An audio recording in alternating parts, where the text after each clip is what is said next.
Bismillah ar-Rahman ar-Rahim. In the name of God, the merciful, the compassionate.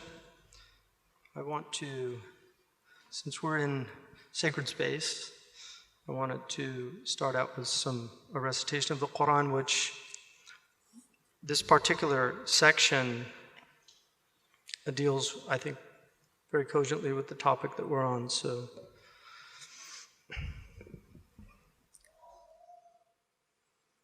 أعوذ بالله من الشيطان الرجيم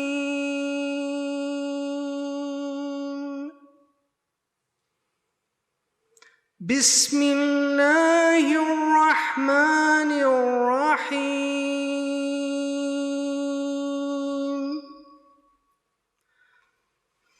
وإذ قال ربك للملائكة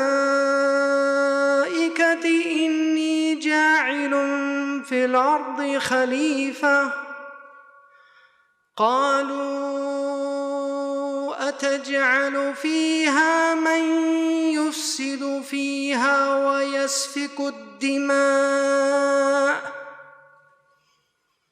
ويسفك الدماء ونحن نسبح بحمدك ونقدس لك قال إني أعلم ما لا تعلمون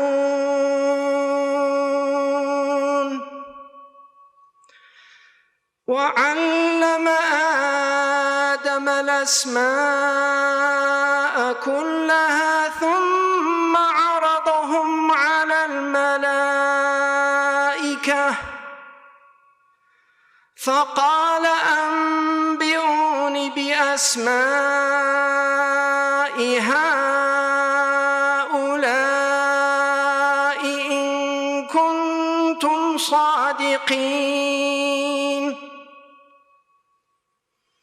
قالوا سبحانك لا علم لنا إلا ما علمتنا إنك أنت العليم الحكيم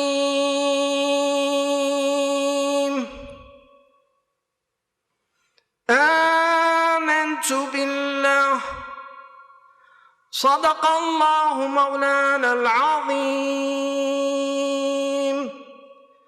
وبلغه رسوله الكريم ونحن على ذلك من الشاهدين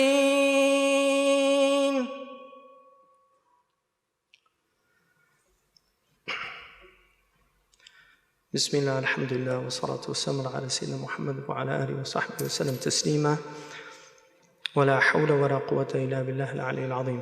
These verses are taken from the second chapter of the Quran, which is called Surah Al-Baqarah. One of the difficulties for Western people about the Quran is that in some ways it's a non-linear book. This is probably in some ways worst articulated by Thomas Carlyle when he did his famous lecture series in the United Kingdom on heroes and hero worship. And quite scandalously, he used the Prophet Muhammad as a prophetic hero, which caused great consternation to the Anglican bishops.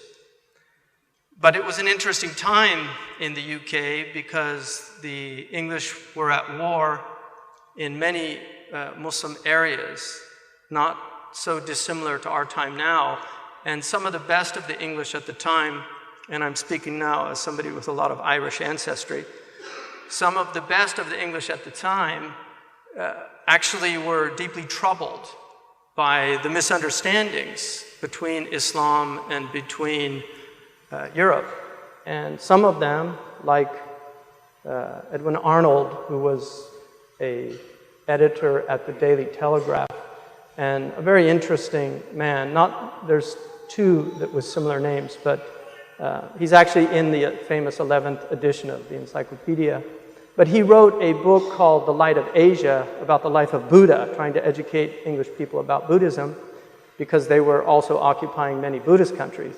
But then he wrote a book about Islam, called The Pearls of Faith, which I'm hoping to republish that book because I found it quite extraordinary that somebody of such high stature in that society was so distraught about the misunderstandings and lack of communication that he desired to actually spend so much time doing it. But Thomas Carlyle said about the Quran that it was one of the most difficult readings that he'd ever done, and if this is a masterpiece of rhetoric, where do we put Homer and Shakespeare and others? And Arabs invariably will say, well, the problem is you don't know Arabic.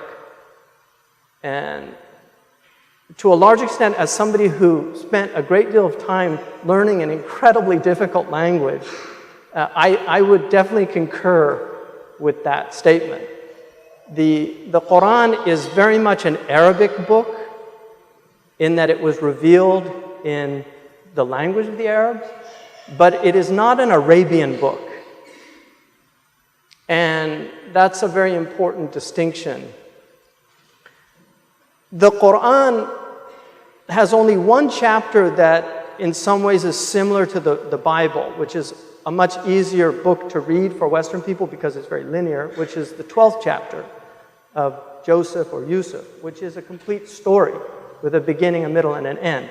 The way the Quran works is sometimes it's here, sometimes it's there. In fact, in Arabic, there is a rhetorical device that we actually, as far as I know, do not use in the English language. It's called iltifat. And it is to switch, for instance, you go from you to I to he. And so in switching in that way, it can be quite disruptive for a Western reader and make it very difficult. Why is it doing that? Part of the reason that the commentators give is that God has all perspectives. And so to speak only in first person is to speak only from one perspective. But another reason is like a Zen koan, it's intended to wake you up. Hence it's called iltifat. I'll give you an example. In the opening chapter of the Quran, Al-Fatiha, it begins in the name of God, the merciful, the compassionate. Alhamdulillahi Rabbil Alameen. Praise be to God, the Lord of the worlds. Ar-Rahman Ar-Rahim reiterates the merciful, the compassionate. Maliki Yawmiddin or Maliki Yawmiddin, there's two variants, or there's actually more than two, but those are the two dominant ones. The possessor, the master of the day of judgment, the sovereign of the day of judgment, or the day the debts fall due. And then it goes, Iyyaka na'budu wa iyyaka nasta'in. It switches to a direct address. To you we worship. So it begins by talking about God as if God was not present, and suddenly it moves in which you're directly addressing God. The commentators say that the reason for this is when you enter into the prayer, the heart takes time to enter into the divine presence. And at the point that you say, Iyyaka na'budu wa iyyaka nasta'in, it is the point that you should be in the divine presence. So it opens, God is greater, and then you begin praising God, and then you enter into your discourse with God. So one of the interesting things about our time is that we have this deconstructionist movement in literary studies where they show the inherent contradictions in a lot of literary works. One of the challenges of the Quran is to show the contradictions in it, because it says if it was from other than God, it would have many contradictions in it. And there are several tafsirs that deal with what they call the deep structure of the Quran, that it has a superficial randomness, but the deeper you go into it, the more structure you begin to take from it. This obviously takes a long time to do. The example that the Quran uses is that it says, "La uqsimu bi mawaqi'in nujum" in Surah Al-Waqi'ah. I swear by the positions of the stars. That also means the positions of the verses in the Quran. It's tawriya in Arabic rhetoric. It's a double entendre. So it can mean the position of the stars. It can also mean the position of the verses in the Quran. And it says, وَإِنَّهُ لَقَسَمٌ لَوْ تَعْلَمُونَ عَظِيمٌ. If you but knew, this is a vast oath. One of the things about the stars, as somebody who spent time studying astronomy and lived in the Sahara in West Africa, And one of the reasons why I believe that atheism is much more widespread today than at any other time is because of artificial light. Because I truly believe that if people could actually see the stars in all their glory without any light, as I have seen them, on occasion it reduced me to tears just looking at the stars. You know, the beautiful verse in the Bible that says, "The heavens declare your glory." You can really understand that verse if you're out in the middle of the Sahara on a completely moonless night with all the stars, as if you could reach out and pluck them from that canopy. And Plato said, if it wasn't for the stars, how could we come to know God? I would love that our society would just turn off the lights every once in a while, maybe once a month, have all the lights in the cities just turned off so people could see the stars and be reminded of something. The word desire, in its root meaning, means to seek out the stars. That we are heavenly directed by our nature, hence getting high.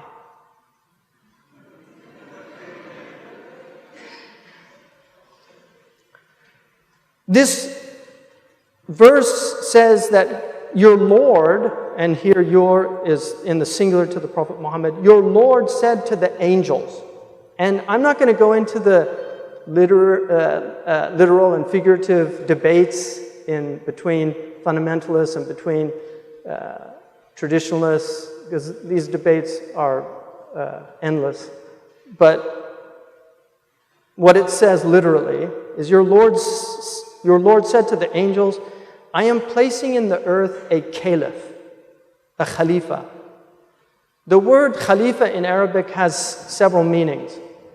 One of the meanings is somebody who absolutely stands in place and represents. Another is a steward, somebody who takes care of things. Like when you go on a journey, one of the things you say in the prophetic tradition is, "Oh Allah, I'm leaving you as my caliph, my khalifa for my family and my wealth." So, in other words, I'm leaving you to take care of them. So it says, I'm placing in the earth a vicegerent, sometimes it's translated, a caretaker, a steward. I'm placing in the earth this caliph. And the angels say, are you going to place in it one who sows corruption and sheds blood? And we praise your glory and deem you holy. And God's reply is, I know what you do not know. This question of the angels is a very interesting question. There's a lot of debate about why they asked this question. All the commentators are in agreement. They weren't disagreeing with God. They were just asking a question because in Muslim tradition, before humans were here, there were spirits that were here, and they sowed a lot of corruption. And then there was another, Iblis was sent down to take control, and he did that. And so some say that the angels were looking at the previous inhabitants of the earth that sowed corruption and said, are you going to do this again? And the verse replies, I know what you do not know. But what's interesting in their question, they asked two things. Will you place in the earth one who sows corruption? Fasad is a beautiful word in Arabic. It has a very negative connotation, but it's beautiful in that it encompasses all of these different types of human vileness. It can actually mean pollution. It can mean corruption. It can mean something like when food goes bad, the Arabs say fasid, right? When food goes bad. And the second thing they say, and will you shed blood? Our commentators say this refers to two components in the human being because we are triune creatures according to most of the ancient traditions. The Greeks had the soma, the psyche, and the pneuma. There are many trinities in the human character. But the one here that the Muslims argue, which is found also in the Greek tradition, is this idea of the human beings having this body that has appetites and it has emotions. And when the appetites take control, it sows corruption when they're not controlling the appetites. And when the emotion of anger takes control, the worst thing that can happen is murder. And very few people kill. There are definitely psychopaths out there, but most murders happen in moments of rage. Most domestic violence happens in moments of rage, when people are angry. A husband doesn't think, should I go hit her? That really be the best thing to do in this situation? It's usually this lower nature takes over. This irascibility in the soul takes over, and they do this. And so the appetites and the emotions are what cause this corruption and what cause this bloodshed. And so the Quran says that the reply to this is, I know what you don't know. What is that thing, and why is that word used twice? Because knowledge is used over 800 times in the Quran. It's one of the most recurring words in the Quran as a thematic word, knowledge. I know what you don't know. And then it says, and we taught Adam the names. And this is the Adam that is Adam and Hawa. It's the Adam before the separation. We taught Adam the names, all of them. And then we showed those names to the angels, and they said and said to the angels, tell me the names of these things if you are truthful in what you've said. And they said, glory to you, we only know what you have taught us. We have no knowledge except what you have taught us, and you are the wise and the all-knowing. And then it says to Adam, tell the names, and Adam told the names. And when he told the names, God says, didn't I tell you that I know the unseen of the heavens and the earth, and I know what you were concealing, what you were revealing about man, that he will sow corruption and man will shed blood, and what you were concealing, that this is a learning creature. It's a creature that knows things and can acquire knowledge. And then it goes on, the story goes on, and then he tells the angels to bow down to Adam because of this superiority.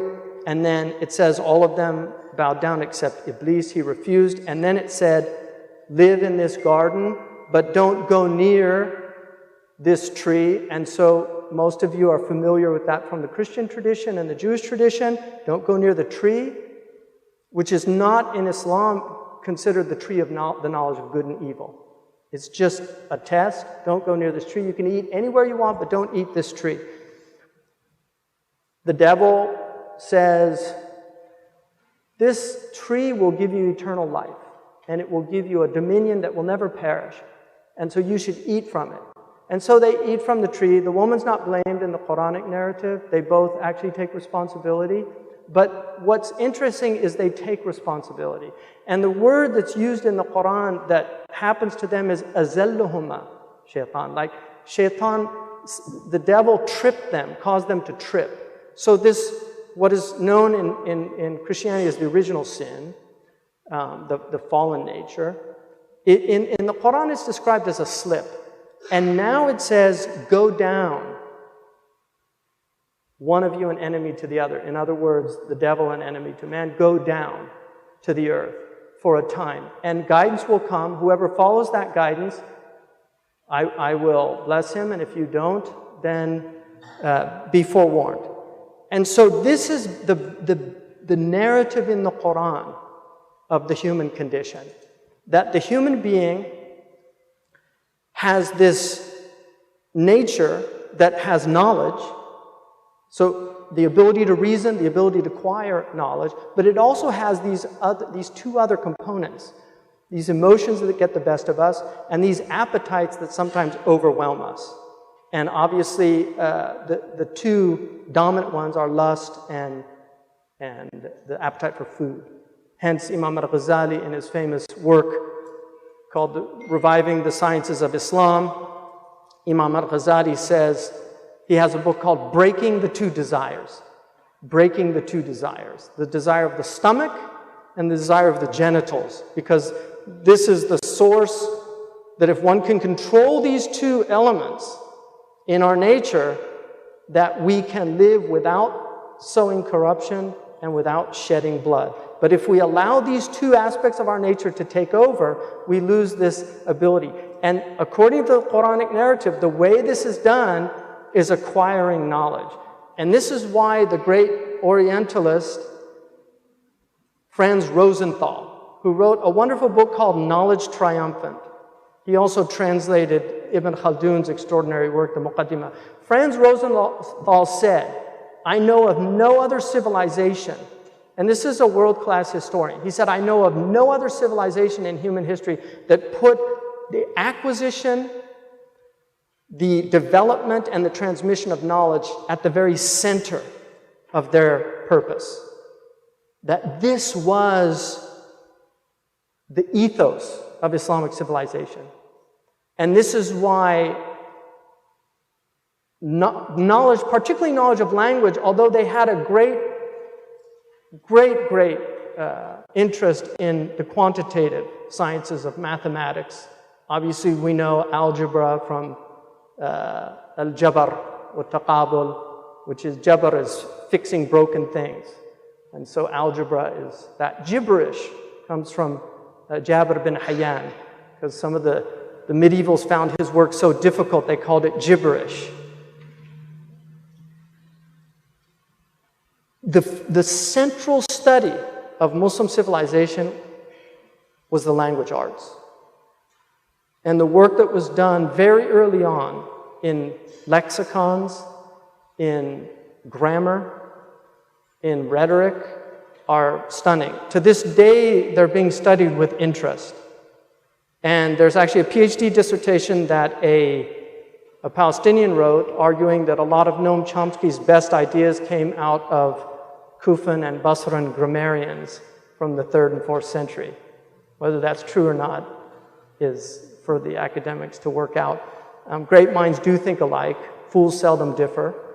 But great minds do think alike. So sometimes people just have the same insights. Leibniz and Newton apparently discovered calculus at about the same time, which is quite extraordinary, but things do happen like that in the world. So the acquisition of knowledge becomes really at the center of the Islamic tradition. The very first word that is revealed in the Quran is Iqra. Bismi rabbika alladhi khalaq. Read in the name of your Lord. Read. Iqra. This is why there's a wonderful book that was written about the love of libraries and the fact that in many Muslim countries, the most prized possession in the house was the library. Often people showed their libraries off. Seville in Spain, and I lived in Spain, and Seville is known as a party town. Seville was also known as a party town 1,000 years ago. And Ibn al-Arabi, the great Quranic exegete, said, if a musician dies in Qurtuba, he has to send his instruments, the family sends the instruments to Seville to be sold. But if a scholar dies in Seville, they have to send the books to Qurtuba to be sold. But this really was at the center of Islamic civilization. Now, the Prophet Muhammad said, be a scholar, be a student of knowledge, be a helper of the two, or be a lover of those. But don't be, Abdul Aziz ibn Umar added something to that. He said, don't be the fifth one and perish. And so the commentators say that the Prophet left that door open. That if you were not somebody who was actively seeking knowledge and acquiring it, at least be somebody facilitating that, like the wonderful people that built Yale University, right? Because it wouldn't be here without those people that give their money to support that. Or be, at least if you can't afford to help them, love them. I'll give you an example. One of the greatest scholars in the history of Islam is Abu Hamid al-Ghazali. Abu Hamid was born in a poor family. His father was a wool carder. His father loved the scholars, and his great prayer was that God would make his sons scholars. He died, and the sons were left orphaned. Both Abu Hamid and his brother Ahmed became two of the greatest scholars in the history of Islam, particularly Abu Hamid. And this was something, like every Irish family gave at least one of their children to the priesthood. Every Muslim family wanted, or to the nunnery. Every Muslim family wanted at least one of their children to be a scholar. This was so deeply rooted in the Islamic ethos. So it really saw the pursuit and love of knowledge as at the root of the human condition. Now, having said that, some of the most beautiful human beings that I have ever met, and this is a true story. I was in West Africa, and it was a very dark night. Our car got stuck in mud in the middle of the Sahara, literally. And we walked a ways because somebody had told us that there's an encampment in this certain area. We found a Bedouin who was a sheep herder, illiterate. He was so happy.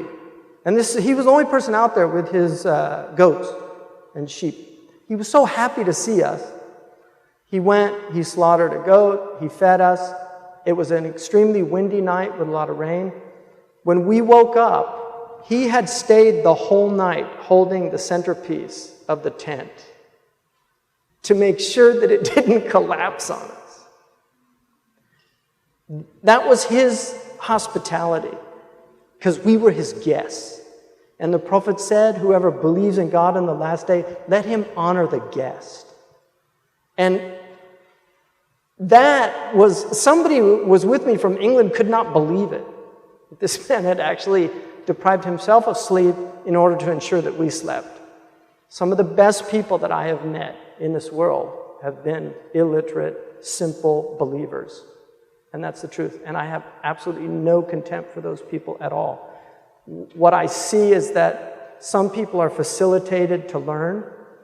The circumstances are ripe for them to learn, and other people are deprived of that. The people that do have the gift of learning should actively be engaged in trying to spread that gift to other people, because learning in the true sense of the word, not learning for a degree, not learning to become somebody of stature or somebody of wealth, but learning really for the sake of God and our tradition.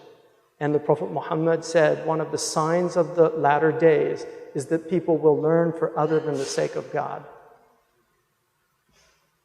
So at the root for me, and I can only speak for myself, I'm technically speaking on behalf of a tradition, but that is far too weighty as far as I'm concerned. And I think it's an example of the impoverished state of our community that people like me actually represent the tradition. And I don't say that humbly. I say that knowing what the tradition is, spending a good part of my life in it, and reading. When I hear people call ISIS medieval, it really upsets me, because I spent a lot of time with medieval scholars, and I know for a fact that they would have nothing to do with these people. And in fact, if those people would actually read these people, they certainly would not be doing what they are doing. And I think, unfortunately, the medieval period gets a bad rap. I think people would really be stunned at what they find. And just to give you one example, I'm going to read from one of the greatest representatives of our tradition. And this is Abu Hamid al-Ghazali, who writes about why people disbelieve. And he says, and he died in 1111, so this is 1,000 years ago. Firstly, there are some who, failing to find God by observation, conclude that there is no God, and that this world of wonders made itself, or existed from everlasting. They are like a man who, seeing a beautifully written letter, should suppose that it had written itself without a writer, or had always existed. People in this state of mind are so far gone in error that it is of little use to argue with them. Such are found amongst the physicists and astronomers in particular. Right? So 1,000 years ago, you had the same debates and arguments. These are not new debates. In fact, people forget that Karl Marx did his dissertation on Greek materialists, the people that Socrates was going around destroying their arguments. So it's not like they haven't always been here. They've always been here, and they will always be here. And they're part of, from our perspective, as a believer, they're part of God's creation. And one of the wonderful things that Hafiz, the great Persian poet, said, if you saw that the world were all guests of God, and you understood that this was a banquet that He invited them to, how would you treat those guests, even the rude ones? Ghazali says that the world is like a banquet, and God has put out these silver and gold plates and perfume, but it's a banquet where you come and then you have to leave and another group comes and then they leave and another group comes. He said what you should do is go in, eat the meal, smell the perfume, and be deeply grateful for the banquet and show that gratitude. And then he said, and then leave. He said what some people do is they start taking the silver and gold plates and tucking them away for themselves. And so I think that it's very difficult in these days to represent traditions. There are a lot of things in traditions that people see as odious. They see them as hateful, or they see them as discriminatory. And I think a lot of tradition is problematic. One of the things that we teach our students at Zaytuna is that tradition is inheriting a lawsuit. And you have to recognize that there are ongoing debates, and these debates have to be brought out again. There's no double jeopardy in tradition. Right? So we have to debate these things, and trying to understand our traditions in the light of the world we're living in is very difficult, because it is a confusing world. Particularly, we've lost a lot of the things that have enabled us in the past to be much more human. One of the things in these verses that I read out, one of the things that I think they indicate is that adversity is part of life. And this is certainly in the Quranic narrative. And there's a reason for adversity. We learn through adversity. We learn often compassion from our own suffering. We learn to be compassionate with others. Empathy is one of the most important qualities in all of our religious traditions. And to be empathic to be an empath is actually quite difficult in this world. There are people that suffer greatly because they so much feel the pain of other people and have very difficult times. And then we also have sociopaths, and they're very real. And these people, it's estimated, I read one book, The Sociopath Next Door, that estimated that about 1 out of 20 people in the United States is sociopathic. That's quite a large number. That means there are probably a few in the audience tonight, you know. And some of them function quite well and learn to at least pretend to be empathic because they know that it's decorum, but then others simply don't care. They can eliminate large numbers of people like Stalin or Bashar Assad, or literally eliminate large numbers of people without... they say Hitler used valerian to sleep at night, but it's amazing because I've tried valerian and it doesn't work that well. So I would think he would have needed propofol like what Michael Jackson was using. But if you're sociopathic, you're not losing sleep over killing large numbers of people, it would appear. And so this is our challenge. For me, living a good life is trying to learn this knowledge of my tradition, which says that the real purpose of our existence here is to come to know God. Not in the way that angels know God, which is immediate knowledge, but to know God through difficulty, through hardship, through suffering. And in coming to know God, the soul is expanded. One of my favorite metaphors from the pre-modern world that was used in the Christian tradition, and I actually found it in a verse in the Quran in Surah Yunus, is the Wheel of Fortune. One of the most important works of the medievals was the Boethius book, The Consolation of Philosophy. And in the second chapter, he uses this metaphor of the wheel of fortune, fortuna, fate, that says in the tradition, you can't worship me. In other words, you cannot placate me. I do what I will.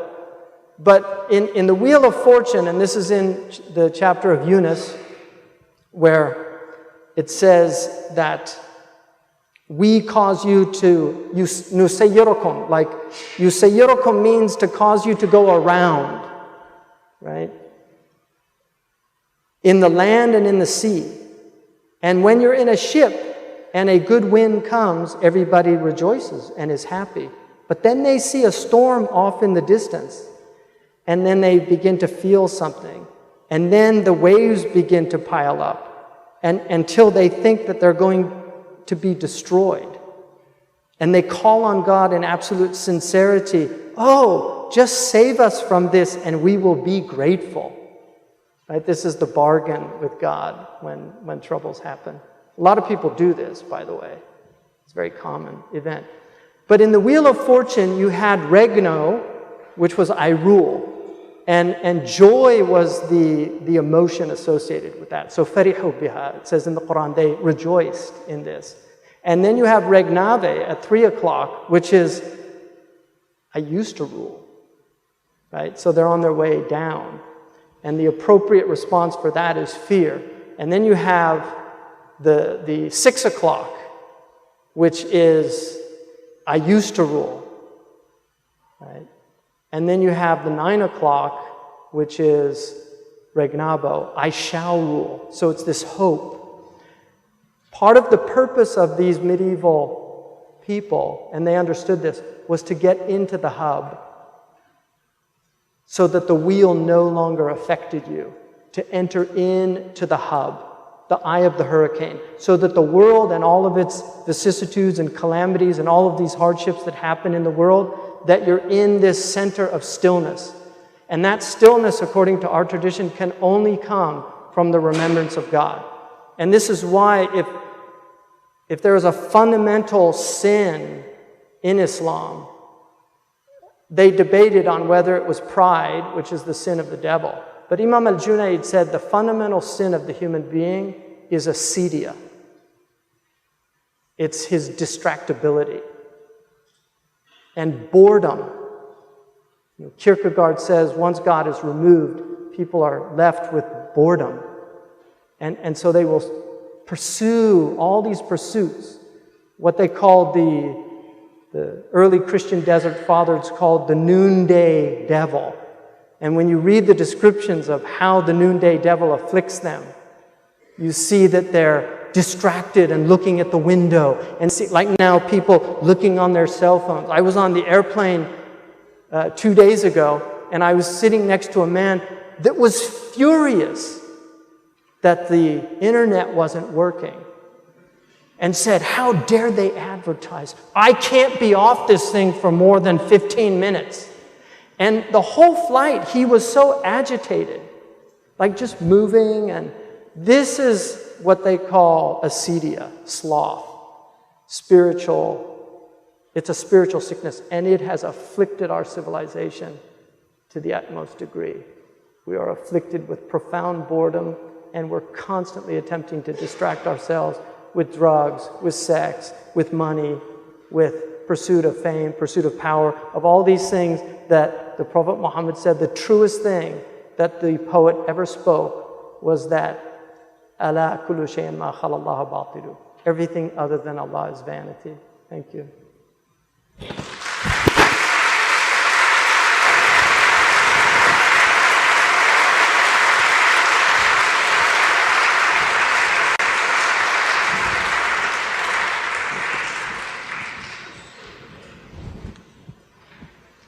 I hope that wasn't too long. Thank you so much.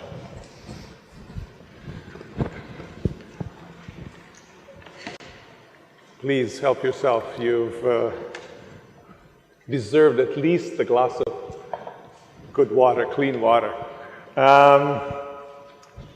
Coming to know God, you said. That is the purpose of our existence. On today's day, 50 years ago, Time magazine came with an issue.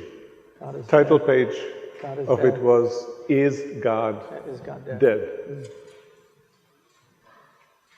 Is God dead? Well, I think, you know, if we look at it as a concept, it's certainly dead in a lot of people's minds. If somebody says it's not raining and it's raining, it doesn't change the fact that it's raining. And I think that the Quran says, let's wait it out. تَرَبَّصُوا فَإِنِّي مَعَكُمْ مِنَ الْمُتَرَبِّصِينَ. It says to the atheist, and the kafir is really an atheist at heart. It says to the atheist, let's wait it out, just wait it out.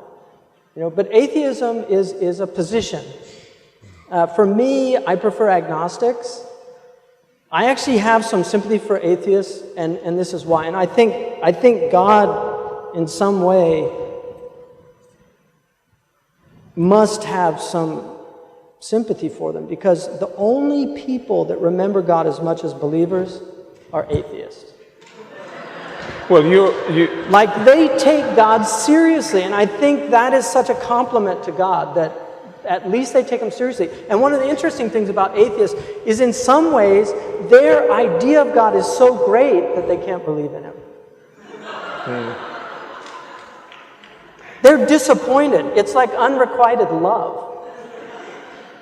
Like, I can't believe you could do this. It's Ivan and Ilyosha's discussion. How can children suffer? One of the things in our tradition, we have, don't think that God has to do what you want. And then it says, haven't you seen how children suffer? But you're not troubled by that. By children suffering? Yeah, as a human being, I have to be troubled by it. Right. I mean, I would be sick. I'd be one of those sociopaths if I wasn't. If I see my son, I worry about my sons. Like, if my wife says, I say, where's Isaac? She went to the bathroom. I run to the bathroom because I've read too much about what happens in bathrooms, So I run to the bathroom. Yeah. I would hate to see, especially defilement of children. I mean, to me, that is one of the truly great crimes worthy of hell. But I mean, in the Old Testament, in the Hebrew Bible, you have this figure of Job.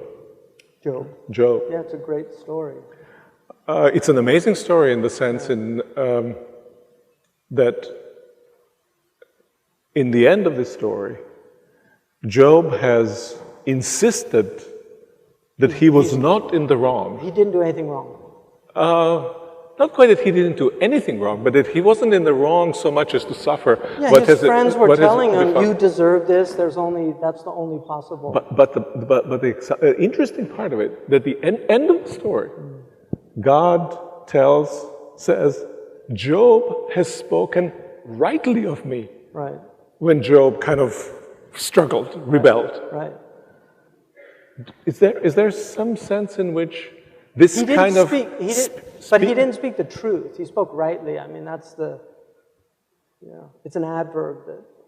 Right. Yeah, because he might have spoken his truth. So you don't think that... Because you can speak rightly and be wrong.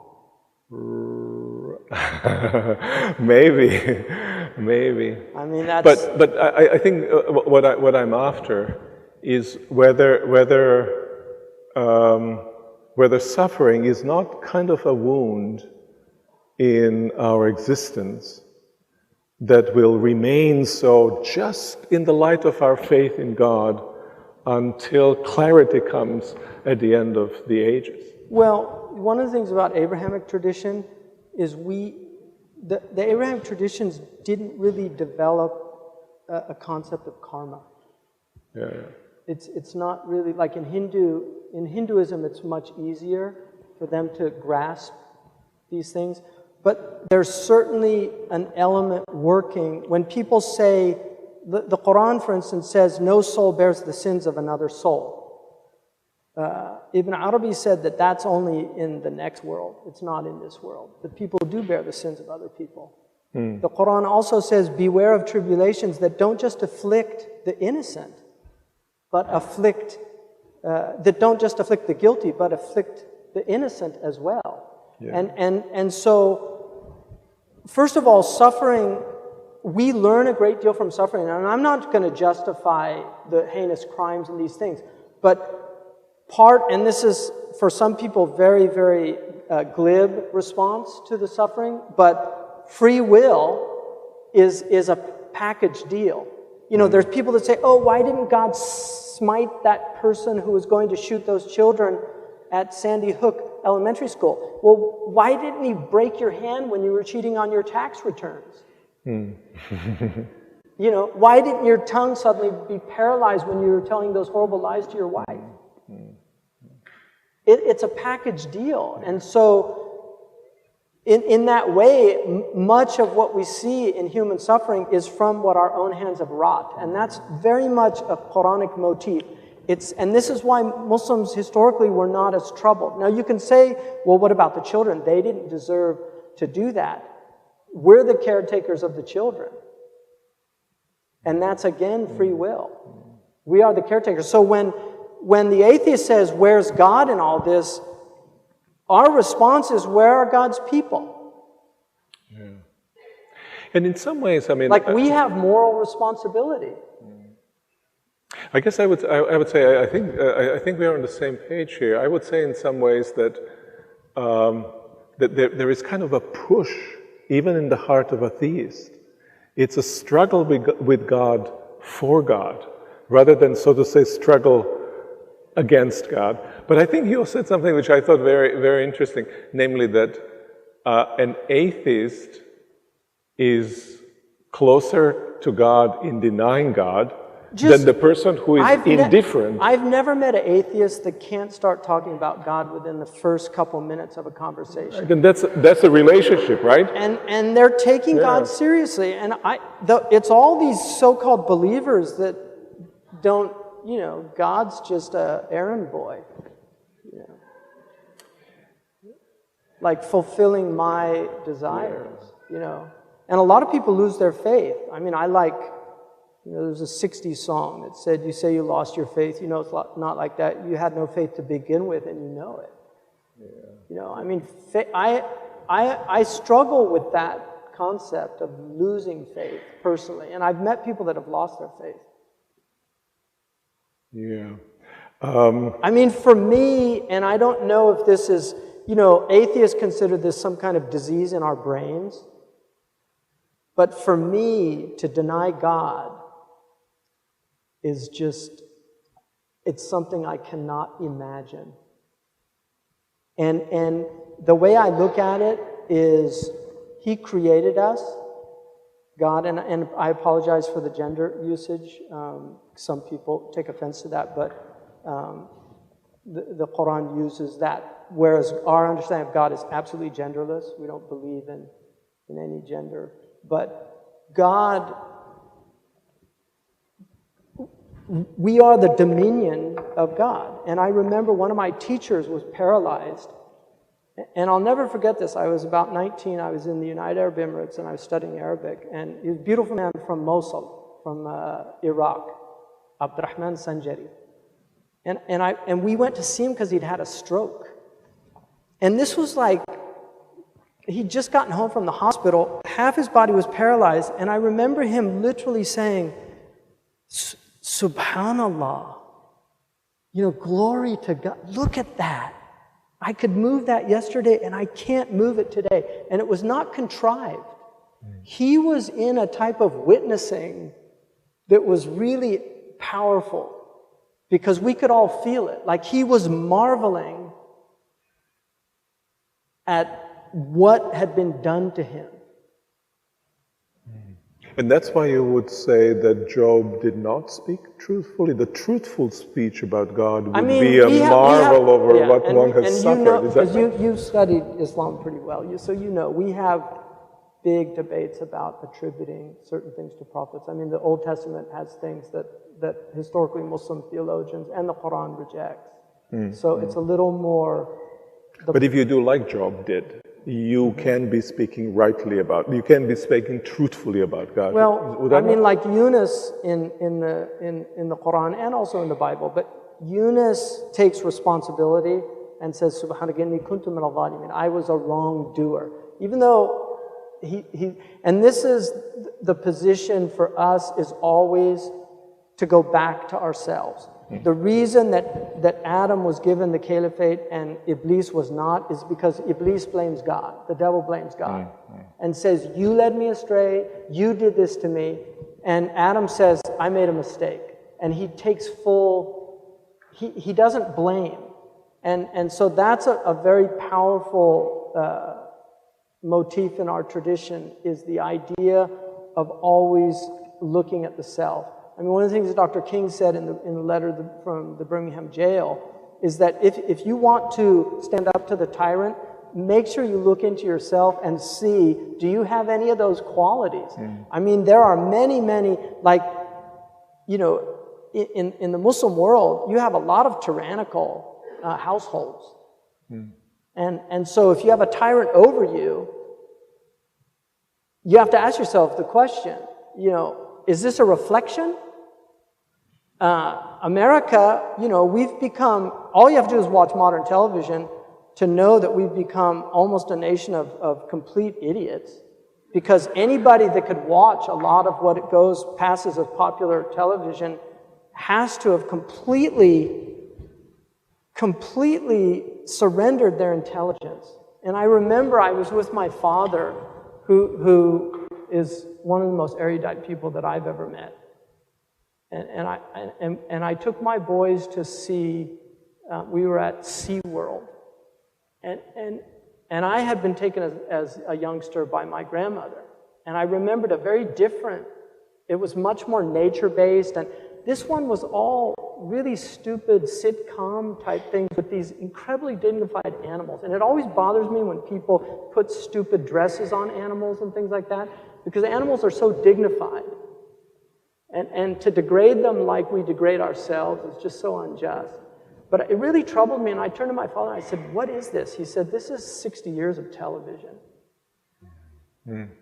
Well, entertainment we have become very much an entertainment-oriented culture. But let me turn back to question of God. Well, doesn't it trouble you? I mean, you talk about suffering. That to me is suffering. Oh, it troubles me. It troubles me a great deal. That to me is, you know, I was just at the hotel. One of the books they had out just on it's kind of these phony libraries they like to put in. You know, but I picked up this book, and it was a novel from, I don't know, 100 years ago, and it had a character in there who was on a ship, and he was learning grammar.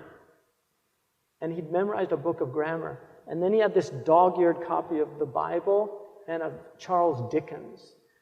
You know, and it was like this yeoman, like a rather sailor, sorry. And just a simple person. But this was what, you know, Thoreau finds this farmer reading Homer in Greek out there just farming his land in Massachusetts. And I think what we've lost in our civilization in terms of just the pleasure derived from real beauty is something to me that I think troubles me as much as a lot of these other things that people are troubled by. And this is a direct result of choices that people have made, you know. So how are the choices related, as you see them, from what you described as the purpose of God, of our existence? And the purpose of our existence, you said, is to know God, to be aware of God, or as Islam puts it, as you put it also, to submit to God. So can you trace the... Yeah, and to submit to God is not, you know, this idea of being a servant of God, which is also a New Testament term. It's a very similar term as the Arabic Abdullah, you know, to be a servant of God. It's knowledge of God in our tradition is first and foremost, one has to know the self, because we have been made in the metaphysical image of reality. And the soul, which in our understanding is indivisible, and yet it controls this body. And so in our own selves is a model for us to come to know reality. And this is why the Quran says, وَفِي أَنفُسِكُمْ أَفَلَا تُبْصِرُونَ. In your own souls, don't you see? Don't you see? And so coming to, we have a tradition, it's apocryphal, but it's used in many books, that he who knows himself knows his Lord. So does the knowledge of God always go through the knowledge of self, or is it vice versa? That in the light of knowledge of through God, knowledge of self. Self, the signs in the self and on the horizon. The Quran says we will show them our signs in the self and on the horizon until it becomes clear to them what truth is. Al-Haq, which is the name of God. The horizon is a meeting place between heaven and earth. The human being is a meeting place between heaven and earth. In the 33rd chapter of Quran, it says, surely in the creation of the heavens and the earth, and in the differences of your tongues and your complexities are signs for people who of knowledge of God, of knowledge. And the relationship between the heavens and the earth and tongues and complexion is that language is a celestial thing. And this is one of the ways of knowing God is through language. And that's why there's a revelation which is words. I mean, this verse, if you look, that God taught Adam all the names. Fakhruddin al-Razi said, what he taught Adam to do was to see the one in the many, to see the universal. And if I say, this is a glass, it's not a glass, it's actually a plastic. It's plastic, but I call it a glass. It doesn't matter if I ask you to bring me a glass, it doesn't matter what type of glass you bring me, because you have the concept, the one in the many. And to see the one behind the many is one of the reasons why we've been given this gift of seeing the universal in the particular. We don't use that term anymore. People talk about kinds and classes today. So you don't need revelation? Well, so this God is a debate. Is kind of present to you as God, as an object in the world? This is a debate amongst scholars. The Maturidi theologians argue that natural theology is possible and that you can come to know the oneness of God in truth. I tend to incline towards that view. The Ash'ari tend to argue that revelation is absolutely necessary. Revelation, the gift of revelation is in knowing the measurements. Like, we all know that charity is good if you're a decent person, like helping others is a good thing. But how much is an obligation? Like, that's part of the blessing of revelation, is like in the Quran, it's 10% if your crops are come about by rain. It's only 5% if you have to do all the aqueducts and the irrigation. And then you have, out of every 5 camels, you have to give one. It's all worked out in that way. So it's very detailed. And so you said purpose of human existence like is... we give 1/40 of our standing wealth. We have to. Tithing. Like every Muslim has to give 1/40 every year of their standing wealth if they're an adult and they have that wealth. So that's one of the benefits of revelation. Another is how to pray. Like for me, one of the great gifts of Islam is the 5 prayers a day, because I have learned to truly love dawn and even pre-dawn. What does it give you? What does the prayer give you? When I'm in a really good state, it's amazing. So it just depends on my state. I get a tranquility. The Quran says that by remembering God, the hearts become tranquil. And I definitely feel very much at peace. I was once with, I hope I'm not, but I was once with Yusuf Islam, who was the singer. And we were in a very worldly place. And he said, can we go pray? And I said, well, we're travelers, we can wait. He said, I need to. And we went to his hotel room, and we prayed. And it was a beautiful moment, because we both really appreciated getting out of that hustle and bustle that we were in a very worldly environment at the Waldorf Astoria, and just going into a type of seclusion for even 10 minutes. And does the prayer... I get the monastery, by the way. Like, I didn't used to get it. I think I'm at the age where I'm understanding the monastery. But does the prayer kind of place you into perspective with yourself? Does it realign yourself with the purpose? It definitely realigns. It totally realigns me. And we have a set of things that our Prophet said that I say after every prayer, and which are, to me, in some ways as beneficial as the prayer. For instance, the first thing you say is, forgive me 3 times, because prayers are always deficient. And then, Allahumma anta salam wa minka salam wa ilayka salam hayyina rabbana bis salam. Oh God, you are peace, and from you comes peace, and to you returns peace. Cause me to live in peace. And that's a prayer our Prophet said every single day, 5 times a day. And it's a reminder, and it's a reorientation, because one of the reasons I became religious, if for want of a better word, because in some ways I'm not, but one of the things that happened to me was I did have a near-death experience in a head-on collision, and what I realized at 17 was I could die anytime. I'd never really thought about it in that way. I had a nosebleed where I bled out a large percentage of my blood when I was 7, and I had to be taken to the hospital. And I woke up, the entire blanket was covered in blood. That was pretty traumatic, to just coming to terms with bleeding and losing a lot of blood is very intense. But the car accident forced me to just deal with the fact that we can die at any moment. And that is one of the strongest aspects of religion. I think without death, there would be no religion. We wouldn't have religion. Oh, I think I don't know. I just wrote a piece about the world to come. And in this piece, I've argued, actually, that we are not attached to the good.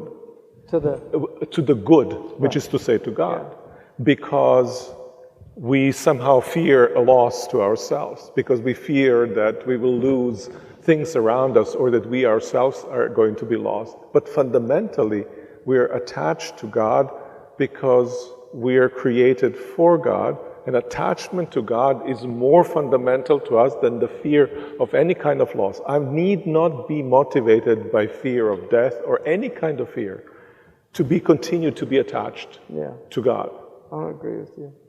That's interesting. Yeah. And so what happens in the world to come? Because I think people here in this world, the things that make them think. No, but what happens in the world to come for Islam? So there's no religion, thank God. Well, there is what? There is worship of God? There's a submission to God? There's no religion in the afterlife. Religion's over. What does That's God... the whole problem, right? What does God do? God solves the problem. No, yes, that can't be right. Yeah, no, there's no religion. There's no religion. No, but... Even St. Thomas Aquinas said only caritas remains. There's no faith and hope are of the world. But relationship only love remains. But relationship to God remains. This is actually strengthened. So my relationship but we're talking religion. We need to define our terms. But I mean attachment to the good. I'm talking about like praying. You don't pray in heaven. No, that's right. You enjoy God in heaven. It's just joy. Yeah. It's the beatific vision. I see. Yeah. It's going to be wonderful. But if that's true of heaven, must not. That's the real getting high. Like it's no. It's you're there. You're in the celestial realm. You don't need to. You don't need to get high. Actually, you rejoice in the good that's something outside of you. There's a reason why people get high, though. Because they want ecstasy, ecstasis. They want to get out of themselves. This false self that we embody in this world is not the true personality, because I don't believe, like in some religions there's this idea of the total annihilation of the self, and there are a lot of, in Sufism there's a lot of misunderstandings about that. The idea of the obliteration. No, we are raised up as with names. And we enter paradise with names. And on the Day of Judgment, the Prophet said people are called by their name and the name of their mother, not their father, to veil the bastard children, children that didn't have any. And I know that might be a politically incorrect term, but it's an old English word. Back to our little dispute, friendly dispute that you and I had. I think that we are attracted even here in this world to God, not only through fear, but also through in joy we find God. I agree, but don't forget, fear of God is the beginning of wisdom. It's the beginning. Well, we come to fear God in joy, meaning to have awe before God, to discover the beauty of God. That's fine, in the midst but of, I really think that is a very rarefied. I don't think it's real in terms of what's on the ground of just human beings. I think human beings, I think fear is a very important, there's a reason why, you see these hypocrites on the road, and I've been one of them. They're speeding along, and then they see the cop, and suddenly they slow down. And I have this friend who was speeding along, and he saw the cop, and he didn't slow down. The cop pulled him over. He said, "Why didn't you slow down?" He said, "I didn't want to be a hypocrite," and he let him go. Honesty is a wonderful thing. Why are we so afraid of authority? I mean, these are fitra. This is what our tradition calls fitra. It's something about primordial nature. It's in our nature. Children fear punishment. There's a reason why they do that. A lot of children obey, and it's childish, undeniably. But most of us move spiritually. In Sufism, they call a spiritually immature person a walad, a child, even if you're 80 years old. Yeah. Like Imam al-Ghazali wrote a book, "Oh You Child," and he wrote it to a man well into his 40s because he was spiritually immature. And so a lot of us are spiritual children, and that is what works with children, is hope for the reward and fear for the punishment. But that's not the goal the goal in our tradition is to be free. I mean, Rabi al-Adawiyya said, if I'm worshiping you for the fire, throw me into the fire. And if I'm worshiping you for the garden, deny me the garden. She said, let me worship you only as you. Yeah, but you mentioned children, and I think that's a very important analogy. But it's also true that children, most fundamental for children is neither fear nor hope, but this primordial or prior attachment of the primary caregiver to the person. It's only that makes the child flower, right? But it knows, like it learns pretty quickly. When it cries, if the child, this is Erickson's, that first trust versus mistrust. A child has fear, and if that fear is not assuaged by a true caregiver, then it gets traumatized. Well, it has needs, right? But I think this kind of unconditionality of love, and I think that's indicates something about also character of divine being, who's always present. Maybe I'm wrong. I don't know. Yeah. And I don't want to speak on behalf of the tradition, because. Yeah. So I think we have to close our conversation here, even though it could go for quite some time. So I'll ask two questions. One is, what do you think? Or do you think there's much that a Muslim, qua Muslim, can learn from other religion or from secular worldviews? I think Muslims, historically our faiths have learned a lot from each other. I know that Islam benefited greatly from Judaism and Christianity. By interacting with rabbis and priests in that early period, and vice versa. So it's simply a fact that Aquinas is heavily indebted even though he refutes certain aspects of Islamic theology and the Summa Contra Gentiles, but it's clear that he was heavily influenced by Ibn Sina, by Ibn Rushd of Averroes, and Avicenna, by Ghazali himself, and he does name his sources. But do you think contemporary Muslims have something to learn from Thomas Aquinas? I've learned a lot from Aquinas personally. I mean, I've spent a lot of time in Catholic tradition. I've benefited greatly from Catholic tradition. I love Catholic tradition. I think it's a very rich, especially the ethical tradition in Catholicism. I mean, I really feel like Muslims are so far behind in ethics now. And part of it is because the ethical tradition has been destroyed in a lot of ways. I think the Iranians still have a strong ethical tradition in Persia, but the Sunni Muslims, by and large, their ethics is very, very... it doesn't have... I mean, I'll give you an example. I do not believe that any medieval scholar would have ever justified suicide bombing. I do not believe that any of them would have concluded that this is actually permissible by Islam. And the Shia have been pretty consistent in not permitting it. Whereas, unfortunately, amongst some of the quote-unquote Sunni scholars, they've said that it was permitted. And that, to me, it's pure legalism without any understanding of ethics, philosophical ethics. That if they were really rooted in a philosophical, ethical tradition, they would never arrive at that. And a lot of what's happened, I blame the so-called scholars, because our tradition has fallen on hard times. I'm not going to deny that. And that's part of the reason, like I said, why I'm here, is it's fallen on hard times. So but it's a great tradition.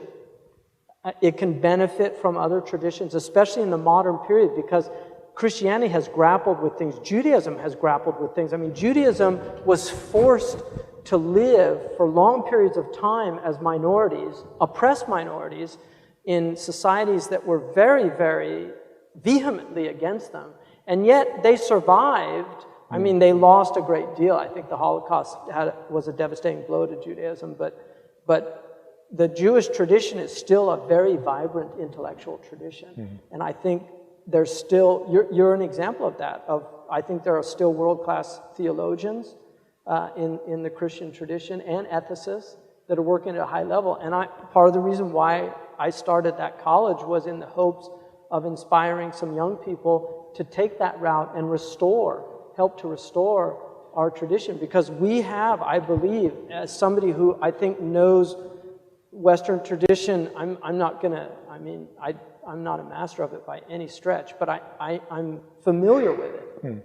And I know Muslim tradition much better, I think, because I've just really immersed myself in it for 30 years. My father, who knows Aquinas very well, read a great deal of Ghazali and said to me, I don't think the West ever produced a Ghazali. So that's a nice lead-in into my next question. I want to invert my first question and ask you if you were to name one thing that I, as a Christian, or those of us who are Christians, or those of us who belong to other religious traditions, need to learn from Islam, what would that one thing be? It's kind of one thing is needful. There's a line from the biblical tradition. What would that be from Islam? Toynbee said that the two great things the West could learn from Islam was the brotherhood, because he felt that the West had failed to acknowledge the human family, that there's still a great deal of racism. And I believe still our culture has a great deal of racism. Notwithstanding Obama, there's a lot of good people there trying to overcome racism. One of the things that's deeply troubling me, and I was talking to it with somebody just a few minutes ago, one of the things that's deeply troubling with me, the first time in world history you have a civilization that is really attempting to overcome racism. The anti-discriminatory laws are unprecedented in human history. And so it's so troubling that there's so much tension right now. And one of the things that I like to tell my students is that there are two types of morality. There's morality based on nouns and adjectives, and there's morality based on verbs and adverbs. And true morality is deeply rooted in verbs and adverbs. And I'll give you an example. If a policeman kills a black man, if you're in nouns and adjectives, there are people that automatically assume that the policeman was in the right, and there are people that automatically assume that the black man was in the right, it was wrong. Or if a Palestinian does something to a Jew, or a Jew to a Palestinian, there's people that their morality is based on nouns and adjectives, and that's what determines their morality. Real morality has to be rooted in verbs and adverbs. The operative word is so-and-so killed, so-and-so killed is the operative word. And then the adverb comes in, either an adverbial phrase like in self-defense or justifiably. That's real morality. And so getting out of looking at people as other than you, like Arabs, I mean, anti-Arab discrimination, you hear people say things now in the United States about Arabs. If you just did a replacement for any other ethnicity, it would be completely unacceptable. People would lose their jobs. But to say it about Arabs is just no big deal. And that's pure racism. It's all it is. It's just racism. And it's not to say that Muslims have not been victims of tribalism and racism. There has been. But one of the beauties of Islam, and I've seen this all over the Muslim world, is that they would never not eat or be friends with somebody because of the color of their skin. They might not marry their daughter because the tribe or something like that. That definitely happens. Or he's a Baluchi and they're a Punjabi. Like the Patels always have to marry Patels. Things like that. That happens. But I truly witnessed in many Muslim countries, a real just... I have a Libyan friend who told me that he thought Farah Khan was right. This was after 9/11. I said, why would you say that? He said, no, white people are the devils. I said, why would you say that? He was joking, but he said, because I found out that I wasn't white. Because Arabs think of themselves as white, I mean, the West African Mauritanians call themselves Bayban, which means white people. Even though they could be very dark, but they still consider themselves white. So I feel racism is a major thing. And it's not about color. The Irish have been racially objectified for centuries by the Anglo-Saxon.